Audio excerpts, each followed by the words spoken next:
வணக்கம்.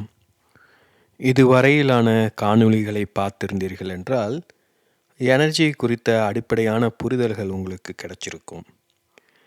வாழ்க்கையே ஒரு எனர்ஜி பரிவர்த்தனைன்னு சொல்லலாம். எல்லா உயிரினங்களும் உயிர் வாழ்வதற்கு எனர்ஜி தேவை. தாவரங்கள் அதை தானே உற்பத்தி செய்து கொள்ளுது. விலங்குகள் தாவரங்களை நம்பி உயிர் வாழ்கின்றன. மனிதர்கள் மற்ற விலங்குகளையும் தாவரங்களையும் நம்பி உயிர் வாழ்ந்துட்டு இருக்கோம்.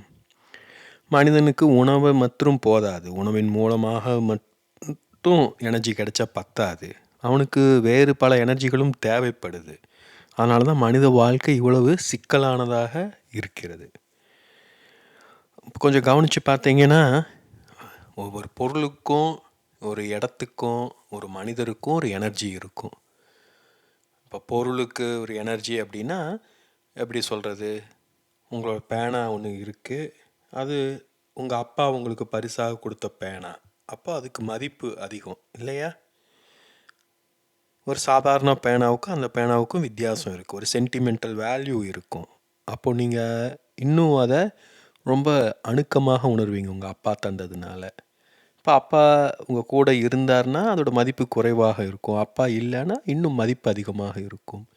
இதை போல் யாராவது ஒருவர் தந்த பரிசு பொருள், சமைத்த உணவு, இன்னொருவருடைய உடை, கார், வீடு, இப்படி ஒவ்வொரு பொருளையும் யோசிக்கும்போது நம்ம மனசில் ஏதாவது ஒரு உணர்வு எழும் இல்லையா? சிலது மகிழ்ச்சியாகவும் இருக்கும், சிலது துக்கமாக இருக்கும்.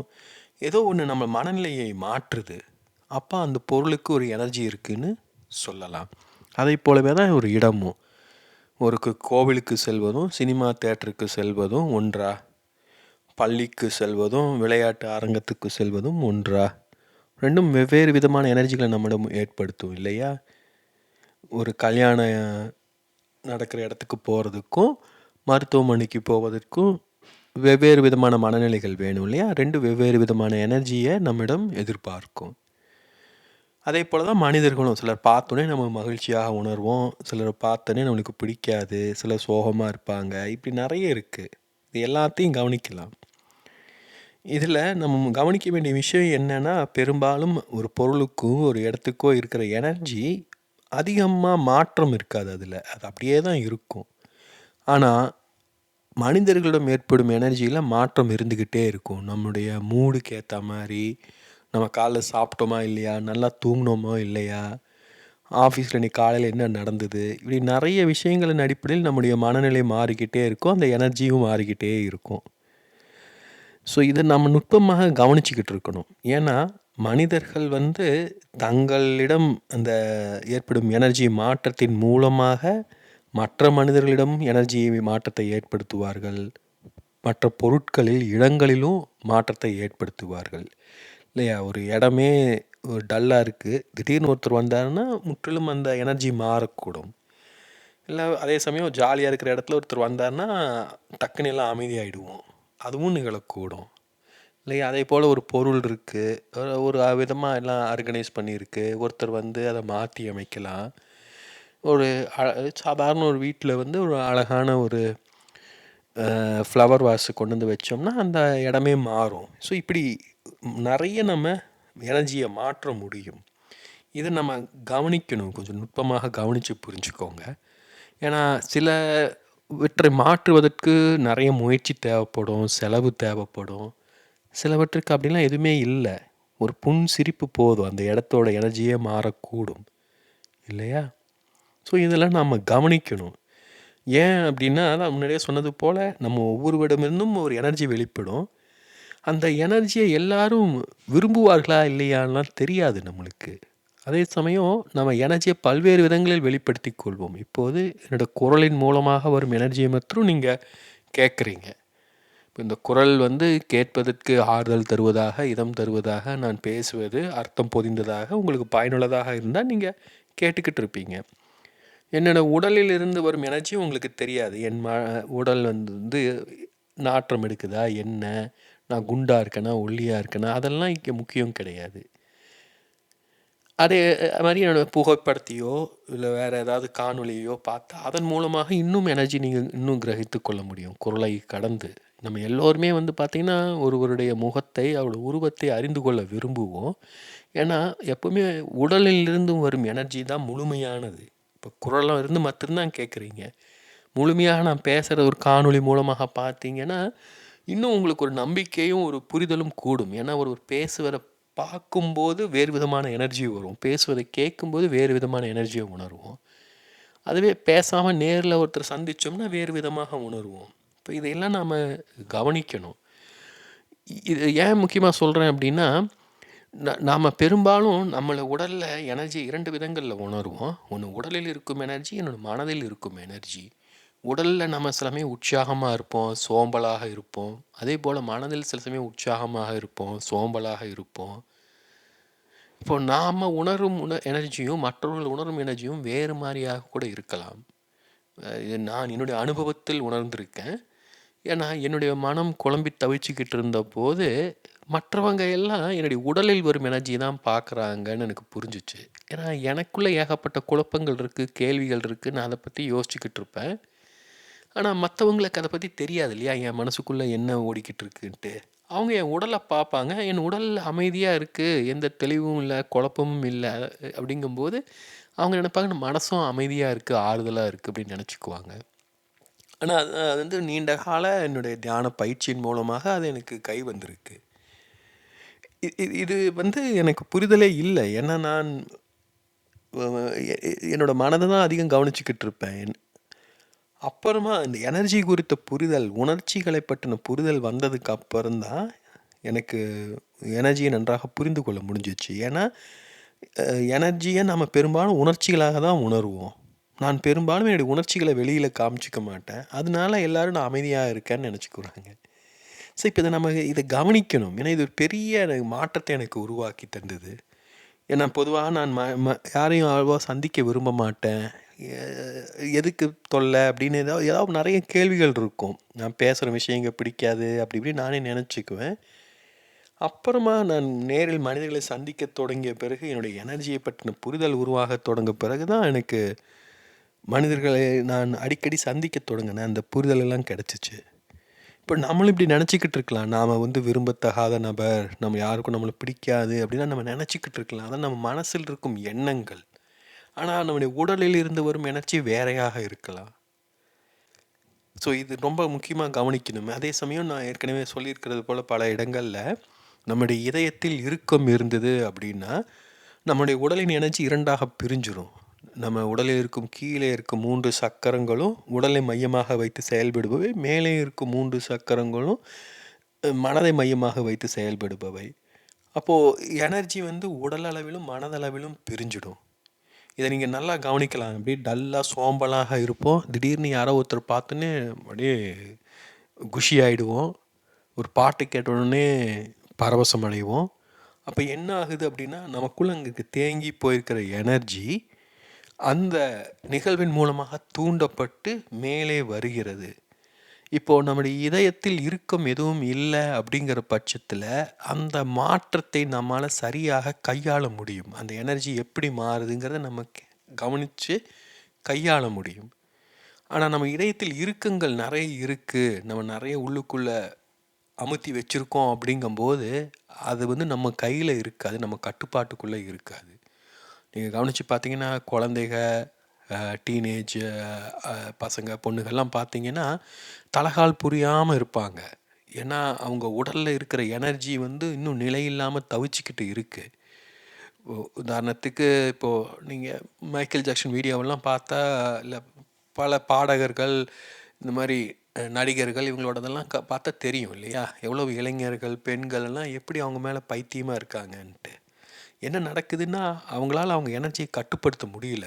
உடல்ல இருந்து அப்படியே வெளியில குதிச்சு வந்துருது. ஒரு பக்குவமான மனிதர் என்பவர் தன்னுடைய எனர்ஜியை கட்டுப்படுத்தும் திறன் கொண்டவராக இருப்பார். ஆனா, இது நாம் நினைப்பது போல அவ்வளவு எளிதானது, சுலபமானது கிடையாது. ஏன்னா, இது எனர்ஜியாக வெளிப்படும். அதனால பல சமயம் நம்முடைய புரிதலே நம்மளுக்கு இருக்காது. இப்போ பல தருணங்களில் நான் என்னை மீறி செயல்பட்டுருக்கேன். என்னுடைய கட்டுப்பாடு இழந்திருக்கேன். அப்போ அது ஏன் நிகழுது அப்படின்னா, அதான் அந்த நம்முடைய அகங்காரம் வந்து அந்த எனர்ஜி நம்ம உடலில் இருந்து மேலே நோக்கி எழும்போது, அத கட்டுப்படுத்துற திறன் கொண்டிருக்கணும். அது எப்போதுமே நம்மிடம் இருக்குன்னு சொல்ல முடியாது. குறிப்பாக நாம திடீர்னு நம்மள விட வயதில் மூத்தவர்கள், பெரிய பிரபலங்கள் இவங்களெல்லாம் எதிர்பாராம சந்திச்சோம் அப்படின்னா, நம்மால அந்த அது அதே ஒரு திகைப்பா இருக்கும் இல்லையா? திடீர்னு நீங்க ஒரு பெரிய ஹீரோ ஷாருக் கான பக்கத்துல பார்க்குறீங்க. உங்களால இயல்பா இருக்க முடியுமா? முடியாது. ஏன்னா, அந்த ஒரு பரவசத்துல நம்ம என்ன செய்றதுன்னு நம்மளுக்கு தெரியாது. அத தான் நான் சொல்றேன். அந்த எனர்ஜி வந்து ரொம்ப ரொம்ப நுட்பமானது. இத நம்ம சிந்திச்செல்லாம் கட்டுப்படுத்த முடியாது. இது நீங்க வந்து ஏற்கனவே நீங்க ஒரு இடத்துக்கு போகுறீங்க.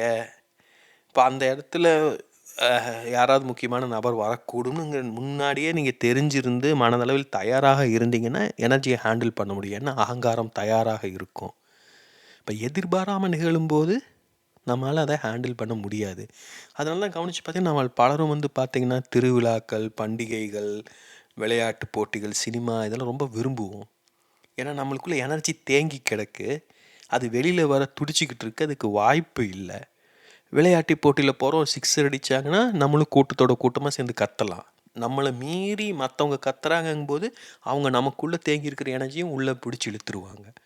இப்ப கவனிச்சு பார்த்தீங்கன்னா, ஒரு முழுமையான ஆளுமை திறன் இல்லாதவர்கள், ஒரு அ ஒட்டுமொ ஒப் ஒப்புநோக்க ஓரளவு மனதளவில் பக்குவம் குறைந்தவர்கள், இயல்பாக இருக்கணும்னு நினைக்கிறவங்க, இவங்க தான் விளையாட்டு போட்டி, சினிமா இதுக்கெல்லாம் போவாங்க. கூட்டத்த விரும்புவாங்க.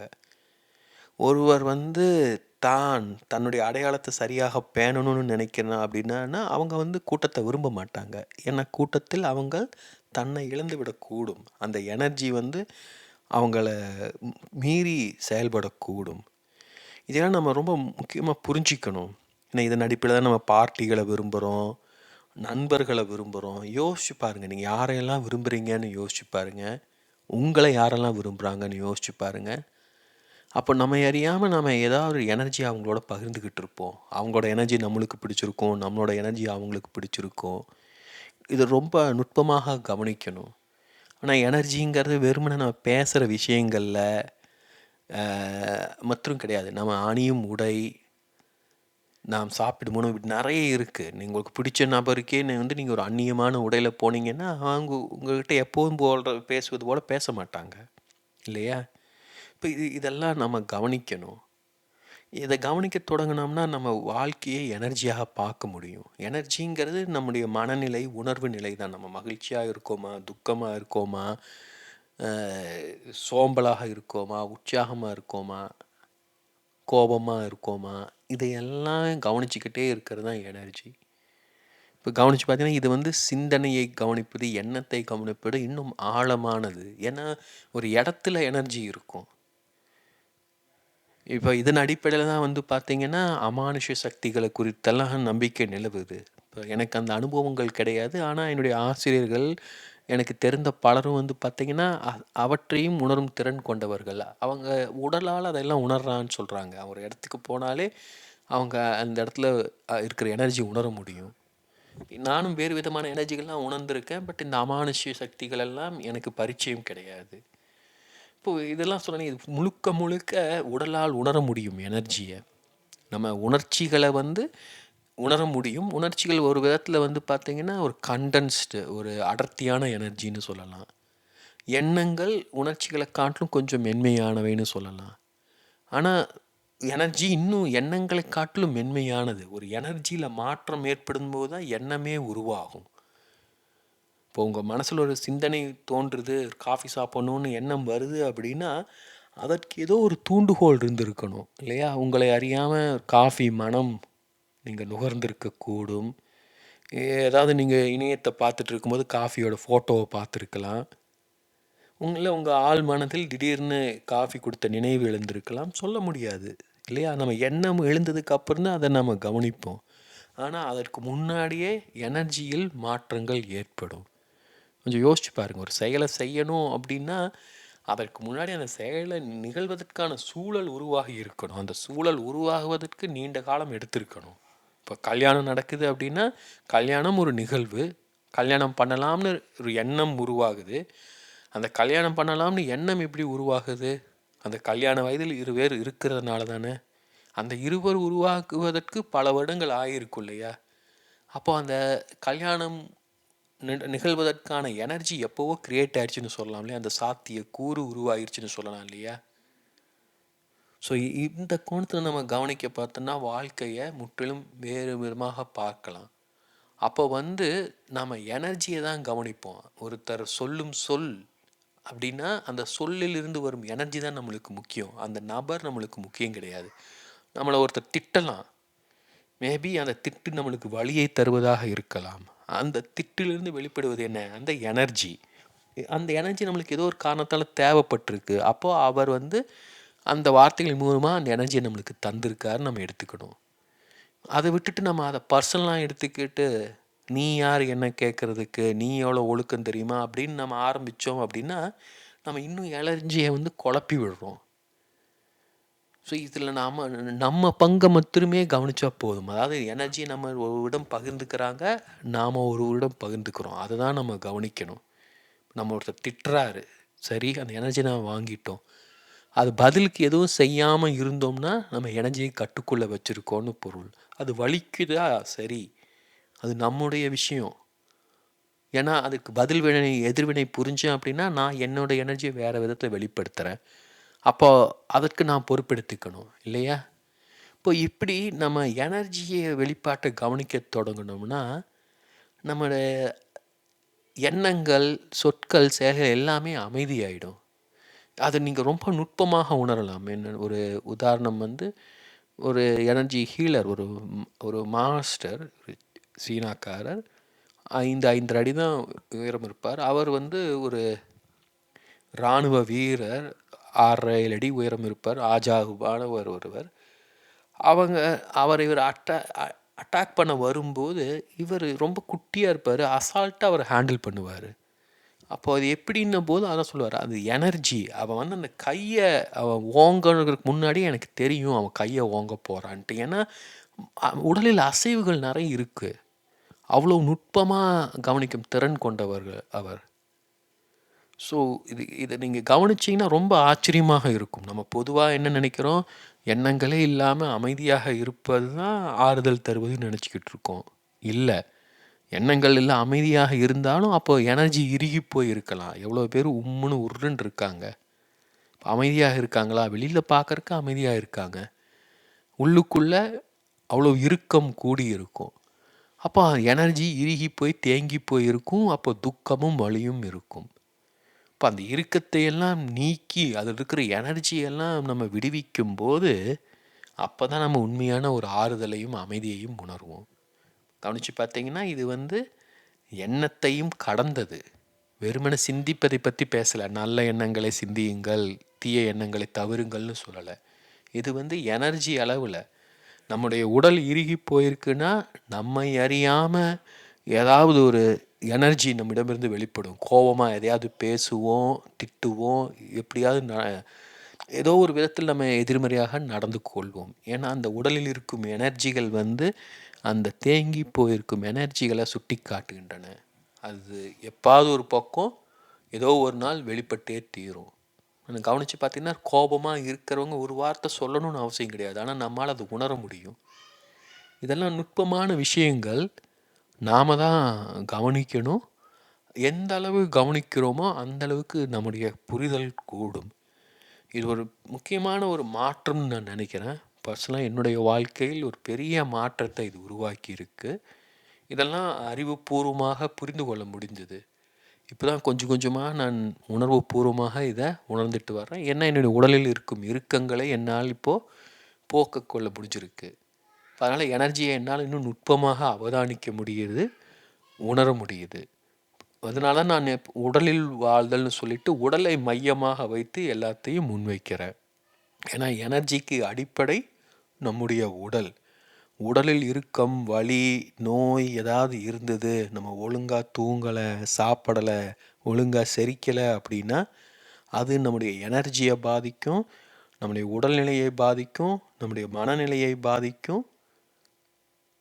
பல்வேறு விதங்களில் நம்ம வாழ்க்கையை அது பாதிக்கும். ஸோ இது கொஞ்சம் கொஞ்சமாக நம்ம உடலை கவனித்து அதை சரி செய்வதன் மூலமாக நம்முடைய வாழ்க்கையை நாம் மீட்டு எடுத்துக்கொள்ள முடியும். அதற்கு இந்த எனர்ஜி குறித்த இந்த புரிதல்களை ஃபஸ்ட்டு நீங்கள் அறிந்து கொள்ளணும். எப்படி எனர்ஜி செயல்படுது, பொருட்கள், இடங்கள், மனிதர்கள் இவற்றுக்கிடையே உள்ள தொடர்பு, இதெல்லாம் எப்படி எனர்ஜியை நம்ம புரிந்து கொள்ளலாம், இதை நீங்கள் கவனிக்க தொடங்குங்க. ஒரு டிவியில் ஒரு நிகழ்ச்சி பார்க்குறீங்கன்னா என்ன விதமான எனர்ஜி அதில் வெளிப்படுதுன்னு பாருங்கள். இப்போ தமிழ் சீரியல் எடுத்துக்கிட்டோன்னா நம்மளுக்கு தெரியும், எல்லாமே கோபமாக ஒரு மாதிரி நெகட்டிவான எனர்ஜி தான் அதில் வெளிப்படும் இல்லையா? ஒரு காமெடி சீன்னா எப்படி வெளிப்படும்? ஒரு மனிதரை பார்க்குறீங்கன்னா அவரிடமிருந்து என்ன எனர்ஜி வெளிப்படுது? சிந்திக்க வேண்டியதில்லை, அவரை கவனிக்கும் போதே உங்களால் அதை கிரகித்து கொள்ள முடியும். அதே போல் ஒரு புத்தகம் வாசிப்பது, ஒரு இடத்துக்கு செல்வது, நீங்கள் பொதுவாக எப்போல்லாம் அமைதியாக இருக்கீங்க, எப்பப்பெல்லாம் கோவப்படுறீங்க, இல்லை பதட்டம் உருவாகுது, இது போன்ற நிலையில் நீங்கள் அதை கவனிக்கலாம். இப்போ எனர்ஜி மாறும்போது ஒரு நிலையிலிருந்து இன்னொரு நிலைக்கு அதீதமான மாற்றத்தை உருவாக்கும்போது நன்றாக அதை கவனிக்க முடியும். சோகமாக இருக்கும், திடீர்னு மகிழ்ச்சியானோன்னா கவனிக்கணும், ஏன் மகிழ்ச்சி தெரிஞ்சுக்கணும். அதன் மூலமாக நாம் நம்முடைய வாழ்க்கையை புரிஞ்சுக்க முடியும், நம்மை புரிந்து கொள்ள முடியும். இன்னும் விரிவாக இதை தொடர்ந்து பார்க்கலாம். நன்றி.